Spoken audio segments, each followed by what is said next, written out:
Thierry Salomon, on disait tout à l'heure, cette question de la réduction de temps de travail, ça se pose depuis 1900, etc., on connaît bien et tout.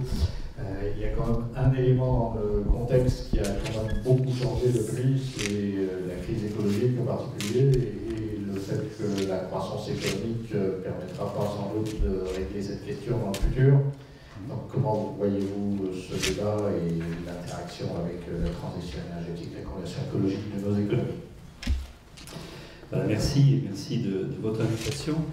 Je vais peut-être vous décevoir un tout petit peu, mais autant au niveau d'un scénario comme Négawatt, on a bien pu chiffrer et quantifier la problématique du partage des biens d'équipement, des véhicules, des lieux, des locaux, etc., en matière notamment de sobriété, autant ça ne me paraît pas très très clair sur le partage du temps de travail. C'est-à-dire que finalement, c'est peut-être relativement indépendant de la notion de transition énergétique a priori. Et en tout cas, il faudrait le regarder de plus près dans certains cas de figure.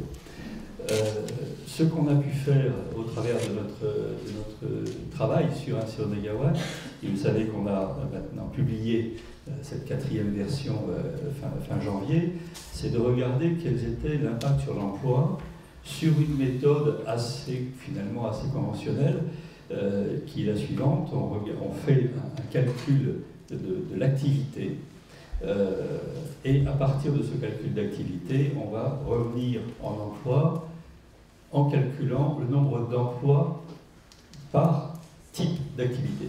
Je prends un exemple très simple. Quand vous prenez par exemple une éolienne, eh bien vous avez en dessous le béton, ça relève d'une activité de type génie civil. Et en génie civil, on sait que, au travers des statistiques, on a X emplois par million d'euros d'activité. Et puis après, il y a le mât. Le mât, là, c'est la sidérurgie, et donc on va avoir un autre ratio. En dessus, vous avez l'ensemble des machines électromécaniques, là aussi, autre ratio, et après derrière, il y a l'exploitation, autre ratio. Et donc, on a calculé comme ça le coût de l'ensemble des équipements en comparaison par rapport à un scénario tendanciel. Parce que, attention, et là, il y a un point qui est tout à fait important lorsqu'on va parler de nombre d'emplois, de milliers d'emplois, c'est par rapport à quoi? Est-ce que c'est des emplois bruts, ou est-ce que c'est des emplois en plus ou en moins par rapport à une situation tendancielle? Et là, il peut y avoir des écarts tout à fait évidemment importants sur les chiffres.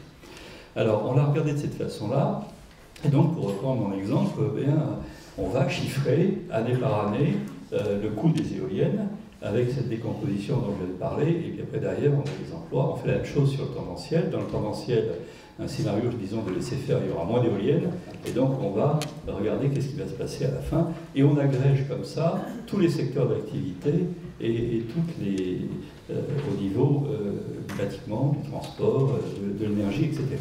Ça permet d'avoir déjà une photo assez intéressante sur qu'est-ce qui peut advenir en matière d'emploi. Et donc c'est quand même bien le point de départ après d'un travail sur la réduction du temps une analyse sur la réduction du temps de travail. Qu'est-ce qu'on constate? On constate qu'on crée une vraie nouvelle branche qui est celui des énergies renouvelables. Et ce qui est assez intéressant, c'est que c'est une branche qui ne fait pas l'objet d'une bulle d'emploi. On n'est pas du tout une usine qui arrive, énorme, 4000 emplois sur 4 ans, puis après derrière, c'est le désert absolu. Au contraire, ce qui est intéressant, c'est qu'il y a un phénomène de création, et ensuite, après, derrière, il y a un phénomène de remplacement. Par exemple, les éoliennes se remplacent à peu près tous les 20 ou 30 ans. On fait même ce qu'on appelle du repowering, c'est-à-dire qu'on profite des nouvelles dispositions, on en remplace, et donc quelque part, c'est un rythme finalement relativement pérenne à un moment donné d'emploi dans l'éolien proprement dit. Mais il y a aussi des secteurs sur lesquels il y a des besoins en matière d'exploitation qui sont très forts, notamment dans tout le domaine de ce qui relève de la biomasse, de l'exploitation forestière, des déchets, etc. Et là, c'est des masses de création d'emplois qui sont très intéressantes parce que c'est des emplois dans le territoire aussi, pas évidemment uniquement des emplois urbains ou très localisés. Et un des points importants, c'est justement ça, cette territorialisation des emplois. Un autre phénomène intéressant, c'est dans le domaine du bâtiment. il est clair qu'on va vers beaucoup moins de création du neuf, même si on tient compte d'une augmentation du nombre de la population. On est parti sur les scénarios centraux de l'INSEE, c'est-à-dire qu'il va falloir intégrer à peu près 7 millions de personnes en plus dans notre scénario, qu'il va falloir chauffer, nourrir, transporter, etc. C'est l'équivalent en gros de toute la nouvelle région Occitanie, même un peu plus, qui arrive sur le même territoire, celui de la France, et qui va évidemment consommer l'énergie. Il faut en tenir compte, c'est ce qu'on fait évidemment dans un scénario, c'est un point très important.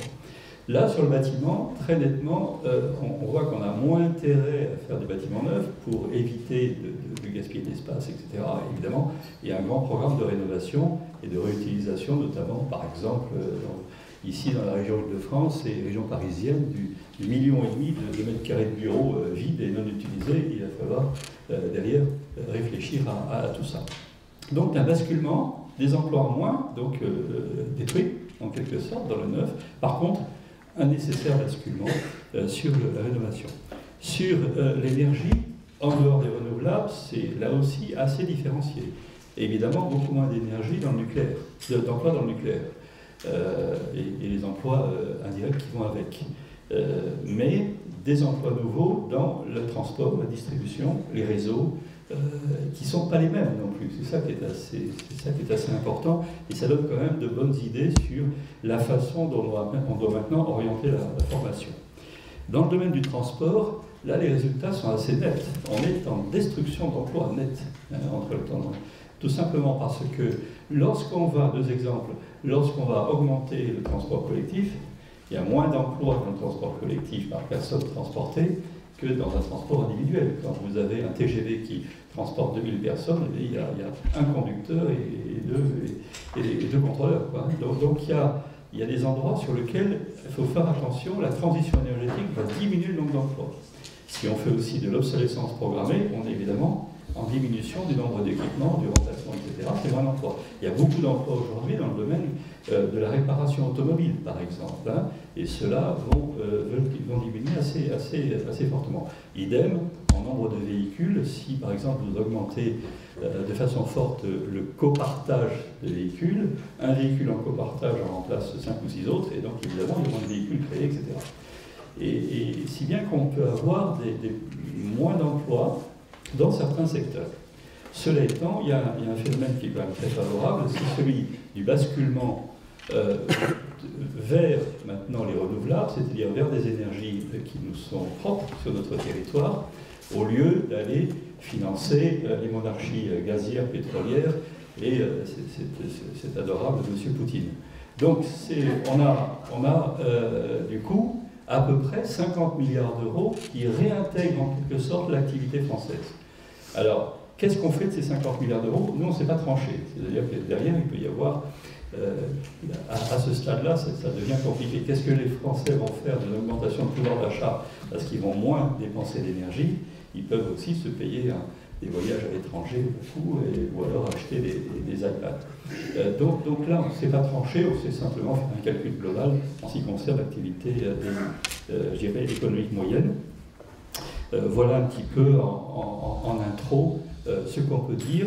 Ce qui me paraît assez intéressant, c'est d'avoir une réflexion commune sur les co-bénéfices de la transition énergétique. En fait, la transition énergétique et écologique, elle est plutôt située en amont et très transversale. Et après, on a des bénéfices induits. Là, on vient par exemple de regarder sur ce qui concerne la pollution de l'air et les émissions de particules.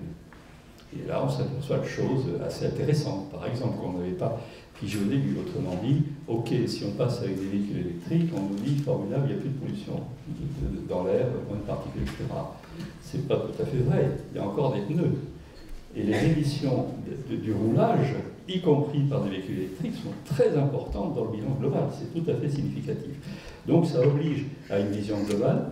Mais ce qui est intéressant, c'est, pour terminer, c'est de travailler finalement maintenant de façon très multisectorielle sur les bénéfices induits dans l'emploi, dans le social, la réduction de la précarité énergétique, le lien entre santé et transition écologique et énergétique notamment. Et là, derrière, la réflexion sur le temps de travail est évidemment nécessaire.